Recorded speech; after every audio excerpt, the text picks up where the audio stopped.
और किसका प्रश्न है? वहां ले जाओ पीछे, सब बैठो। गुरुजी राधे राधे। हाँ जी।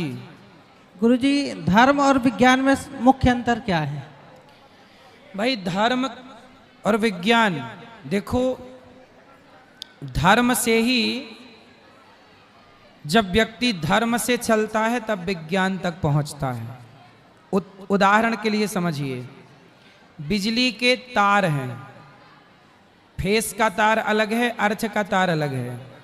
तो अर्थ के तार पर अर्थ का तार लगाओगे, फेस के तार पर फेस का तार लगाओगे, तब ना जाके लाइट जलेगी। यदि तार अदल बदल दिए जाएं तो फ्यूज हो जाएगा कि नहीं? बोलो जी। तो धर्म क्या है? धर्म यही तो कहता है कि सिस्टम से चलो, हर चीज का धर्म है। भाई विज्ञान का भी तो अपना धर्म है जी।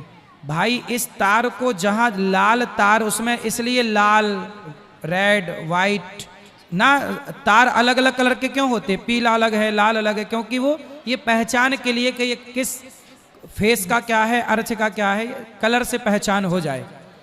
तो ये धर्म ही तो है कि उसके तार को उसके साथ ही जोड़ो। ये धर्म है कि मतलब आप धर्म के साथ चलिए। धर्म कहता है कि रामो विग्रहवान धर्म, राम ही धर्म है। धर्म कहता है सत्य बोलो, धर्म कहता है दया करो, धर्म कहता है परोपकार करो। धर्म अपनी जगह है, विज्ञान अपनी जगह है। तो क्या दोनों एक दूसरे के पूरक हैं गुरुजी? भाई विज्ञान कहाँ से प्रकट हुआ? वेदों से। हमारे वेदों से ही ना विज्ञान प्रकट हुआ। बताओ ज्ञान बड़ा कि विज्ञान बड़ा? ज्ञान और विज्ञान क्या बड़ा? बोलो। वही तो पूछ रहा था। अरे आप ये नहीं पूछ रहे थे, जो हम पूछ रहे हैं पहले वो बता दो। ज्ञान बड़ा है। ज्ञान बड़ा जी। तो ज्ञान कहाँ से मिलता है? वेदों से। तो ज्ञान बड़ा है, ज्ञान होगा तब तो विज्ञान होगा, ज्ञान ही नहीं होगा तो विज्ञान कहाँ से होगा? सुनो, पानी में बिजली है, ये हो गया ज्ञान।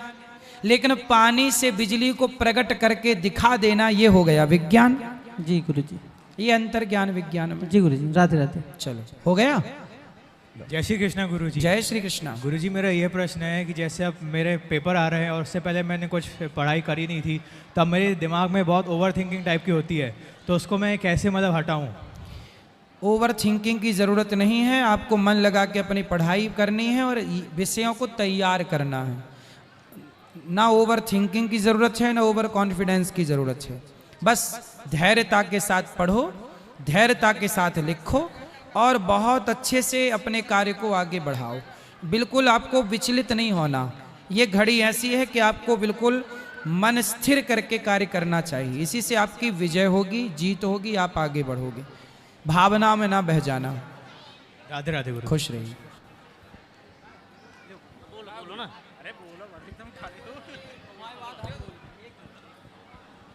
गुरुजी राधे राधे। जी गुरुजी बोलो बोलो जल्दी। गुरुजी आपने इस क्षेत्र में धर्म का ध्वजा लहराया और जो लोग यहाँ से रौंझा गांव से निकलते हैं, इस भूमि को, पावन भूमि को नमन करते हैं और हर साल इसी तरह की कथा होती रहे, आशा करते हैं और इस पूरे क्षेत्र में आपका आशीर्वाद बना रहे। आप बहुत बहुत धन्यवाद आपके लिए कि इस क्षेत्र में धर्म की ध्वजा आपने लहराई। लोग तो अपना सोचते हैं, अपना बनाते हैं, लेकिन आपने बेचारी असहाय माताओं को भोजन और दवाई सारी चीज़ की व्यवस्था की है। आपके लिए बहुत बहुत धन्यवाद गुरुजी। पूरे क्षेत्रवासी की ओर से आपके लिए बहुत बहुत आभार एवं धन्यवाद। खुश रहिए। आपको भी बात करनी है? चलो। बोले भारत माता की जय, सांचे दरबार की जय। मैं आज जो कहना जा रहा हूं, यहाँ पर शायद कभी किसी ने ना कहा होगा, ना सुना होगा, और हर यहाँ जो जनता जनार्दन बैठे हैं, हर सवाल का जवाब मेरी बात ही सुन के मिल जाएगा। तो मैं यहीं का हूँ, देवरी पीपल का, तहसील मझौली, जिला जबलपुर। जी। तो आपका छोटा भाई हूँ। तो अनुद्र जी बड़े भाई को मेरा जय सिया राम, राम राम। मेरा आपसे यह क्वेश्चन है कि यह जो हम भागवत करते हैं यह किस लिए करते हैं, वह बताएं। भागवत चारों पुरुषार्थों को देती है, धर्म, अर्थ, काम, मोक्ष।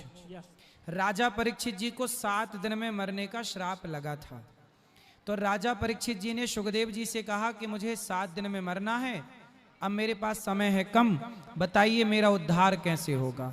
सुखदेव जी ने कहा भागवत सुन लीजिए, भागवत सुनने से आपका उद्धार हो जाएगा। धुंधकारी प्रेत बन गया, धुंधकारी भटक रहा था अन्य जगह पर, तब उसे कहा गोकर्ण जी ने, सूर्य भगवान ने, कि भागवत सुन लो, तो धुंधकारी भी भागवत सुन के उतर गया। तो भागवत तारती तो है, पर भागवत सबसे बड़ा काम करती है, समाज को जोड़ करके आज सही ज्ञान भागवत के द्वारा दिया जा रहा है। युवाओं को कैसे काम करना चाहिए, देश की सेवा कैसे करनी चाहिए, माँ बाप की सेवा कैसे करनी चाहिए, रिश्तों में पति पत्नी के साथ कैसे रहना चाहिए, सत्य के साथ किस तरह जी सकते हैं, शराब ना पिएं, गांजा ना पिएं, हर बुराई पर प्रहार यहाँ बैठ के किया जा सकता है। यही भागवत से कहलाता है जी। जो आपने कहा वह एक सत्य बात है, ठीक। लेकिन भागवत का अर्थ यही होता है कि हर एक नागरिक जो है ज्ञानी बने, उसकी समस्याएं दूर हो, वह धर्म के मार्ग में चले। लेकिन ऐसा कुछ भी नहीं होता। क्यों? क्योंकि लोग जो है उसका सही पालन नहीं करते। सही है, सही है। सबसे प्रथम जैसे मैं आपको ही कह रहा हूं कि आप जो कहते हैं तो जो भागवत में लिखा है वही कहते हैं, हाँ या ना? जो लिखा है वही तो कहेंगे, उसके बाहर का कैसे कहेंगे? यस। लेकिन उदाहरण देने के लिए सब बातें करनी पड़ती हैं। देखो, जब आप भोजन करते हो तो भोजन की थाली में दाल चावल भी होता है, सब्जी रोटी भी होती है, चटनी भी होती है, अचार भी होता है, क्योंकि थाली सुंदर हो, स्वाद बने। इसी तरह से जब कोई भी कार्य, जैसे तुलसीदास जी ने रामचरितमानस लिखी, तो रामचरितमानस कैसे लिखी? अब जैसे रामचरितमानस में ये तो नहीं लिखा कि शबरी के जूठे बेर खाए, कहाँ लिखा है? ठीक नहीं लिखा। अब आप कहो कि आप तो कह रहे हो कि शबरी के जूठे बेर राम जी ने खाए, पर ये तो लिखा ही नहीं है। भाई ये रामचरितमानस में नहीं लिखा, वाल्मीकि रामायण में नहीं लिखा, पर अन्य रामायणों में लिखा है। तो भागवत जब आप सुनते हैं तो केवल भागवत नहीं सुनते, 18 पुराणों का रहस्य सुनते हैं। सर्व वेद इतिहासानाम सारम सारम समुद्र। वह सत्य है, 18 वेदों का ज्ञान सुनते हैं। 18 वेद नहीं, 18 पुराण, 18 पुराणों का ज्ञान। वेद तो 4 हैं, उसका जो है लिखा हुआ है, आप बांट दिए, सभी ने सुन लिया, ठीक है, लेकिन उसका पालन करना बहुत अनिवार्य होता है। जिससे आप ये नहीं चाहते कि जैसे अगर मैं बता रहा हूं तो कोई भी प्रश्न ना करे। यहाँ पर जितने लोग हैं अभी देख ही रहे हैं, आप भी देख रहे, मेरा सवाल है, मेरा सवाल है, तो इसमें यह प्रतीत नहीं होता कि हमारे यहाँ के जो लोग हैं बोल तो दिए यहाँ आके, लेकिन उसका पालन कितना करते हैं? अगर वह ग्रंथ स्वयं पढ़ेंगे या रामायण तो ये सवाल जवाब पैदा नहीं होंगे। ये देखो बेटा, सवाल जवाब अलग विषय, आप विषय को नहीं समझे पूरा। देखो, कथा जो होती है ना, कथा के बाद भी बहुत सारी जिज्ञासाएं होती हैं। धर्म की जिज्ञासा, राजा परीक्षित ने जिज्ञासा ही तो की, काक भुसुंड जी से गरुण जी ने जिज्ञासा ही तो की। बिना जिज्ञासा के थोड़ी कथा प्रकट होती है, इसलिए जिज्ञासा जरूरी है और जिज्ञासा होना चाहिए।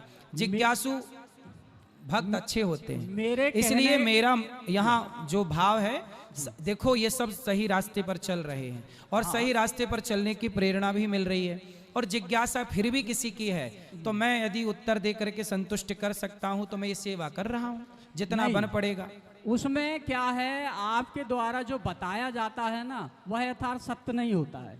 तो आप सत्य बताओ। सत्य में हर एक सवाल का जो अगर इन लोग कोई भी पूछे मेरे से, वह मैं सत्य बताऊंगा। ठीक है। सर्वसे प्रथम यह है कि हर मनुष्य को सबसे पहले शिक्षा ग्रहण करना चाहिए। इसलिए एक तो पारिवारिक से। इसके लिए तो स्कूल बना रहे हैं कि शिक्षा तो सबको मिले। स्कूल, जैसे आपने कहा स्कूल बना रहे, जी, उससे कहीं ज्यादा अनिवार्य जो यहाँ पर स्कूल हैं, अगर वह टीचर या शिक्षक ज्यादा अच्छी बच्चों को शिक्षा देना तो वो ज्यादा महान कार्य रहेगा। स्कूल बन रहा वो भी एक महान कार्य है। फिर इसलिए तो जो स्कूल बने हैं वहाँ अच्छे शिक्षक वही रख सकते हैं ना जिनका वो स्कूल है। 3-4 दिन पहले उस आपने कहा उस पे हम और आप इंटरफियर नहीं कर सकते ना। नहीं तो आप यहाँ तक पहुँच गए हैं। एक मुख्य यहाँ के प्रश्न क्या है, समय न खराब करो, सबको मेरा बात प्रश्न करनी है। यही है कि हिंदू जो समाज है, हिंदू जो धर्म है, हाँ। उसके लिए आप एक सही बात बताया करो, देश के हित में कोई काम बताया करो। अच्छा, हमको आपकी कोई ऐसी बात मजबूत नहीं लगती कि जो आप सही बता रहे हैं। अच्छा, यस। मतलब सब गलत बता रहे हैं हम। मेरे को गलत का नहीं मैं कह रहा हूँ, मैं कहता हूँ कि लव जिहाद में ना फंसो, तो मैं ये गलत बोल रहा हूँ? नहीं, वो गलत नहीं है, लव जिहाद में नहीं फंसना चाहिए। आपका नाम क्या है? मेरा धनंजय सिंह।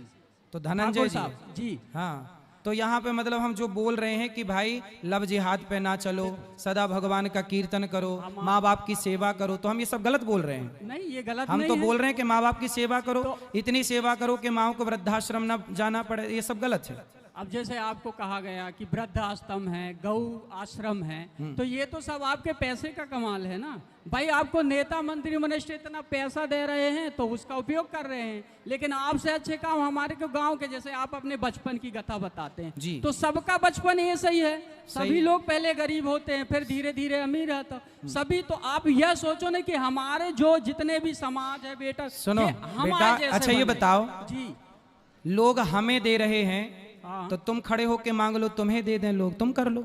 हम तो ये चाहते हैं कि अगर आपका ऐसा अधूरा है, भी, अगर छोटा भी, अगर हमको सबको अगर यदि कोई भी तुम्हें पद देते मिलेगा, हैं तो तुम भी मांग लो, इसमें तो बुराई क्या है? हम ऐसी सेवा कर देंगे ना कि देश के हित तो में देखो काम एक हो बात जाए। बताओ, जी। यदि आप सेवा करोगे हाँ। तो मैं आपका हाथ तो नहीं पकड़ूंगा। जी। मैं कर रहा हूँ सेवा, अच्छा आप सेवा करोगे यस। तो मैं आपका हाथ तो नहीं पकड़ूंगा। आप भी सेवा करो, हम भी सेवा करें, नहीं। ये भी सेवा करें। जब सब लोग सेवा करेंगे तब हमारा भारत समृद्धवान होगा। माइक इसीलिए हमने पकड़ा है कि इस माइक के माध्यम से आपको बता सके कि हिंदू धर्म को आगे कैसे बढ़ाओ। वह हिंदू सही- धर्म सही बेटा, बताया करो आप। हिंदू धर्म सदा से आगे है। 700 आगे साल है, आगे 700 रहेगा, साल लेकिन तक फिर गुलाम भी था। जो कथावाचकों के द्वारा जो बताया जाता है वह सिर्फ अपनी तारीफ भर करते हैं। जो धर्म ग्रंथ में लिखा है उसकी तारीफ नहीं, भगवान की बेटा, तारीफ नहीं। जैसे मैं कहता हूं, आज सुनो, सबसे लास्ट में क्या बोलते हैं, धर्म की जय हो। धर्म की जय नहीं होती, किसकी? अधर्म का नाश हो। मैं बता रहा हूँ ना, ठीक है। अधर्म का नाश हो। ज्यादा अधर्म पड़ा है।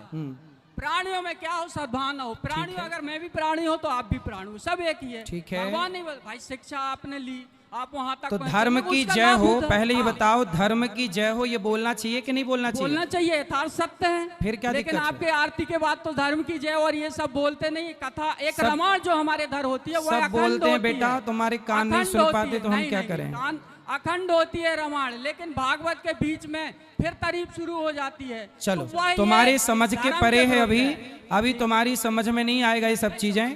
तुम्हें केवल जैसे इंसान अच्छे काम नहीं देखता बेटा, केवल बुरे काम देखता है। आदमी ये नहीं देखता कि एक लड़का भीख मांग मांग के सेवा कर रहा है, उस काम को आपको अच्छा नहीं लग रहा है। आपको ये पैसा कमाना होता ना बेटा, तो मैं यहाँ स्कूल ना बनाता, मेरा तो पेट वहीं भर रहा सब जगह से। मैं थोड़ी भूखा मर रहा हूँ। मैं तो यहाँ पे जब भीख मांगता था तब भी मेरा पेट भर रहा था। मैं यहाँ गांव में आया और गांव में आके स्कूल बनाया। मैंने किसी से चंदा भी नहीं मांगा। बताओ, मांगा? किसी के घर में मैंने भेजी रसीद कि भैया दान करो? किसी के घर में रसीद नहीं भेजी, किसी से चंदा नहीं मांगा। यदि मैं भीख मांग मांग के स्कूल बना के निःशुल्क बच्चों को पढ़ाना चाहता हूँ तो इसमें दिक्कत देखो फिर भी ये है, इनको दिक्कत है। इनको दिक्कत इस बात की है कि ये सब क्यों कर रहे हो। मतलब देख लो कि संसार में अच्छा करने वाले को भी बुराई मिलती ही मिलती है। ये इसका जीता जागता उदाहरण है। आप सिर काट के रख दीजिए समाज के लिए, ये वो लोग हैं कि आपकी खोपड़ी में दाल पका के खा लेंगे, हैं, फिर भी गाली देंगे। ये वो समाज के लोग हैं जहां अच्छाई कितनी भी कर लो पर मिलनी क्या है, सिर्फ बुराई। ऐसे लोग ही समाज में कुछ अच्छा करने चलो तो उसका मनोबल बढ़ाने की बजाय पांव पकड़कर खींचते हैं। माता सीता के साथ भी यही हुआ। माता सीता पर भी समाज में ऐसे लोगों ने लांछन लगा के खड़ा कर दिया। कोई भी काम करिएगा, ऐसे लोग हर जगह मिलेंगे आपको, हर जगह, और हर जगह मिलते ही मिलते हैं। कुछ करना धरना नहीं है, बस कर धर कोई रहा है तो वहां जाके हीरो बनना है, हीरो बनना है। अच्छा काम करो बेटा, अच्छा काम करो, कोई मना नहीं करता है ना। कोई नहीं कह, आपका हाथ पकड़ने कौन जा रहा है कि आप अच्छा काम ना करो। अच्छा काम करना अलग है, अच्छे काम की बातें करना अलग है। बातें कोई भी कर सकता है, इसमें क्या है, कर लो बातें। आपने बात कर ली, घंटे भर हमने सुन ली, कर लो अच्छे काम।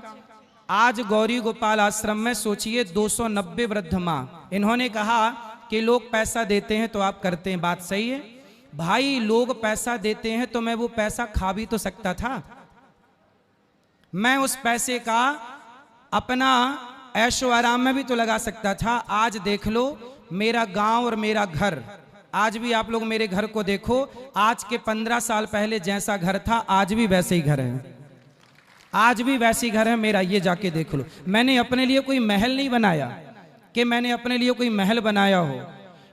इस गांव में मैं आज भी उसी घर में रहता हूं जिस घर में मैं बचपन से खेला खाया। आप सब जानते हैं, घर देख लेना, छोटा सा घर है। मैं आज भी महल नहीं बना रहा हूं, मैं अपना घर नहीं बना रहा हूं। सोचिए इस गांव में मेरा घर कहां है, इतना सा घर है। क्या चाहते हो कि वो भी ना रहे? ये वही लोग हैं जो ये चाहते हैं कि नहीं वो भी ना रहे। समाज देखिए किस दिशा में चल रही है। मतलब आप ना दिन रात, मैं सवेरे से जागते से लेकर रात के सोते तक ये सोचता हूं, अच्छा बताओ मेरे इस गांव में स्कूल मैं बनाने जा रहा हूं, उस स्कूल को बनाने में करोड़ों रुपए लगेगा कि नहीं? क्या ये करोड़ों देंगे? इनसे पूछो कि इन्होंने सहयोग कितने का किया। बातें इन्होंने खूब की, सहयोग 1 रुपया का नहीं दिया। ये वही लोग हैं जो देना कुछ नहीं है, बातें करा लो झुआ भर, है ना। 1 रुपए देना नहीं, बातें लंबी चौड़ी करना, पहला। दूसरा, आज यहां पर स्कूल बनेगा तो अभी मेरी पौड़ा की एक बहन ने क्या बोला कि इस क्षेत्र में स्कूल नहीं है, महंगे स्कूल हैं, यहां बच्चे पढ़ेंगे। कैसा पढ़ेंगे? शिक्षा बस नहीं, संस्कार भी पाएंगे। मैंने केवल शिक्षा नहीं पाई, संस्कार पाया है। लेकिन इन लोगों को इस स्कूल से भी दिक्कत है। स्कूल क्यों बना रहे हो? ये कह रहे हैं जो स्कूल है उन्हीं को। अरे भाई, हम दूसरे स्कूल में घुस के थोड़ी अपनी चला सकते हैं। हम थोड़ी कह सकते हैं कि आप इस टीचर को मत रखो, इसको रखो। इतनी तो अक्ल होनी चाहिए इनको। लेकिन अब समझाए कौन? केवल माइक मिला, बस चालू हो गए, अपना ज्ञान बघारने लग गए। करना धरना कुछ नहीं है, बातें करा लो झुआ भर। चलो गुरुजी, राधे राधे। बोलो। मैं दर्शनी से हूँ। हैं? दर्शनी से आया हूँ मैं। दर्शनी से आप बताओ। तो बाखूब मुझे जानते हैं गुरुजी। जी रचना मेमोरियल में था मैं। जी गुरुजी, जैसे भैया ने बोला अभी, तो मैं अभी 23 तारीख को वृंदावन गया था जी, रात को 11 बजे जी। इसके बाद हजारों लोगों की लाइन थी वहाँ पे भोजन के लिए, गौरी गोपाल में 1000 लोग। देखो ये, देखो इनको सुनाओ। अब देखो ये सुनने, ये देखो अब ये सुनने के लिए भागने लग गए। ये नहीं सुनेंगे, आपने ये नहीं सुनेंगे। जैसे भैया ने बोला धर्म और कर्म, जी तो ये आपका धर्म और कर्म, माने हम भी हैं और आप भी हैं जी। पर आपका धर्म और कर्म है जो आप वहाँ हैं और हम यहाँ हैं, क्योंकि आप धर्म और कर्म आपको दिख रहे हैं। नहीं तो आज के समय में हम भी किसी माँ के बेटे हैं, हमारी भी माँ है जी। आज के समय में 1 रुपए की एक गोली लाना मुश्किल पड़ता है लड़कों। जी जी और आपने तो हजारों माँ को वहाँ पे क्या व्यवस्था दे के रखी है, मैंने देखा है जी। वो भी 11 बजे रात में। सेवादार आपके मना भी की माँ सो रही हैं, फिर भी मैं जबरदस्ती बोल के कि महाराज जी के गाँव से आया हूँ दर्शनी से, मेरे को 2 मिनट माँ से मिलना है। सोचिए रात के 2 बजे कोई आता है ना गौरी गोपाल, उससे भरपेट भोजन मिलता है गौरी गोपाल में। 2 बजे रात को मैं यहाँ बैठा हूँ, फिर भी वहाँ रसोई चल रही है। ये सेवाएं कितनी मेहनत करके काम करना पड़ता है, लोगों से भीख मांग मांग के काम करना। सोचिए, मैं चोरी नहीं करता, डाका नहीं डालता, किसी के जेब में हाथ नहीं डालता, और सेवा मांग मांग के करता हूं। मैं चाहता तो अपने लिए महल बना लेता, लेकिन मैं आज भी उसी घर में हूं, देख लेना चल के मेरा घर। जी गुरुजी, ये बहुत बड़े सौभाग्य की बात है कि आज यह कार्यक्रम हो रहा है और आपके दर्शन हो रहे हैं। नहीं तो मैंने देखा है कि एक पल का भी समय आपका वहां ना रहना जी कितना दिक्कत का है, मैं ये समझ रहा हूँ। बिल्कुल। मैंने देखा है गुरुजी, लोग जो बतला रहे हैं, जो देख रहे हैं, ये सब वो एक अलग विषय है, लेकिन जो कर रहा है ये मैनेजमेंट बहुत बड़ा विषय है गुरु। और मैं बहुत बड़ा वो अपने आप को आभारी समझता हूँ कि इस क्षेत्र का हूँ, दर्शनी गांव से हूँ और आप इस गांव के हैं। मेरे लिए बहुत सौभाग्य की बात है गुरुजी, बहुत सौभाग्य की बात है, क्योंकि मैंने देखा है रात में वृद्ध माओं को देखा है कि वो किस तरह रह रही हैं। वहाँ सेवादार लोग डिस्टर्ब नहीं करने देते भैया, कि वहाँ माँ सो रही है तो कोई जाके देख ले कि माँ सो रही है वहाँ पे। क्यों माँ सो रही है? रात में 12 बजे 1000 लोग वहाँ पे लगे हुए हैं खाना के लिए। आदमी तो अपने घर में एक माँ को 2 रोटी नहीं दे पाता, और वहाँ 1000 लोग रात में 11 बजे। मैंने देखा 23 फरवरी को रात में 11 बजे जी। तो मैं तो बहुत बहुत प्रसन्न हुआ गुरुजी, और सदा कृपा बनी रहे। इसलिए कहता हूं वृंदावन आओ, वहां की सेवाओं को देखो और देख करके फिर बोलो। बोलने के पहले कोई भी कुछ देखो। और हम देखो ऐसे हैं, हमारा निश्चल स्वभाव, और देखिए हम सबको माइक देते हैं। चाहे आप माइक लेके हमें गाली दे दो, चाहे हमारे बारे में कुछ उल्टा सीधा कह दो, हम देखो कपट होता तो हम आपसे पहले पूछ लेते ना कि आप क्या पूछना चाहते हो। अब ये कुछ भी बोल रहे हैं, माइक सबको मिल रहा है। मैं तो गुरुजी ऐसी निश्चलता होने पर भी यदि उंगली समाज उठाती है तो फिर इससे अधिक निश्चलता और कैसे की जाए, आप बताओ। नहीं, मुझे तो गुरुजी तक, मैं तो बाहर चला गया था अभी जी, पर ये सुन के मेरे को थोड़ा तकलीफ हुई, तब मैं वहां से वापस आया हूँ, क्योंकि मैंने देखा है गुरुजी। जी इसलिए राधे राधे गुरु। राधे राधे। गुरुजी आपके चरणों में कोटि कोटि प्रणाम। जी जी महाराज जी, अभी ऐसा सौभाग्य तो नहीं आ पाया है कि वृंदावन आके आपके वहाँ दर्शन कर सकूं जी। लेकिन सर टीवी चैनलों के माध्यम से महाराज जी सब जानकारी मिलती है और देखते हैं किस तरह से माओं की सेवा हो रही है और गौ सेवा किस तरह से हो रही महाराज जी। उसके लिए तो हम लोग बहुत आभारी हैं गुरुजी, और तो कुछ कर नहीं सकते चरण वंदन के अलावा। जी जी महाराज जी, छोटा सा शासकीय सेवक हूँ और हमारे एसडीएम साहब भी आए हैं, वहाँ आपके इंतजार में हैं दर्शन पाने के। अभी मिलूंगा। तो मेरा छोटा सा निवेदन है महाराज जी कि हम लोग एक संगठन चलाते हैं महाराज जी रक्तदान का। जी। संपूर्ण मध्य प्रदेश से पूरे भारत देश में सारे जितने भी स्वयंसेवी हैं भारत देश के सब जुड़े हुए हैं, और रात दिन 24 घंटे हम लोग भी ये सेवा करते हैं निःशुल्क। जी महाराज जी, बहुत कष्ट होता है कि ग्रामीण क्षेत्रों के लोग, जहाँ महिलाएं जो कि विशेषतः गर्भवती होती हैं और उनके जो पुरुष जो मजदूर वर्ग के होते हैं, वो अपनी महिलाओं को महाराज जी ब्लड नहीं देना चाहते। 2 ग्राम 3 ग्राम ब्लड की महिलाएं होती हैं जिनको हम लोग रात में 24 घंटे में कभी भी एडमिट करते हैं जी। और बहुत समस्या जाती है महाराज जी। जी। तो निवेदन तो यही था महाराज जी कि आप जैसे अगर आदरणीय पुरुष अगर थोड़ा सा लोगों में थोड़ा सी जागरूकता लाएंगे कि रक्तदान जो है बहुत आवश्यक है। और जैसा कि अभी अपने देश की परिस्थितियां महाराज जी चल रही हैं, युद्ध की जो संभावनाएं हैं, तो हमारे सारे संगठन जो सीमा क्षेत्र हैं वहाँ के सब एक्टिव हैं और अपना सभी लोगों को धीरे धीरे एकत्र करके जागरूक कर रहे हैं कि रक्तदान के लिए सब तैयार रहें। रक्तदान तो जरूर करना चाहिए महाराज थोड़ा जी ही सही। सैकड़ों हजारों और लाखों की संख्या में आपके महाराज जी दर्शनार्थी होते हैं। जी। अगर आपके श्रीमुख से कभी थोड़ा सा भी लोगों को ऐसा बोल दिया जाए कि वो स्वेच्छा से अपना रक्तदान के लिए आगे बढ़े महाराज जी, तो बहुत कृपा होगी महाराज जी। बस सभी लोगों के लिए निवेदन कर रहा हूँ महाराज जी। बिल्कुल जरूर मैं बोलूंगा इस बात को, और जरूर लोग करेंगे रक्तदान। चलो, अब हमारे भैया लोग आए हैं बड़ी दूर दूर से, सबसे मिल लेते हैं, कल फिर करेंगे प्रश्नोत्तरी। ठीक है, आज के लिए इतना ही। सबको जय श्रीमन नारायण, जय श्री कृष्णा, शुभ रात्रि, राधे राधे।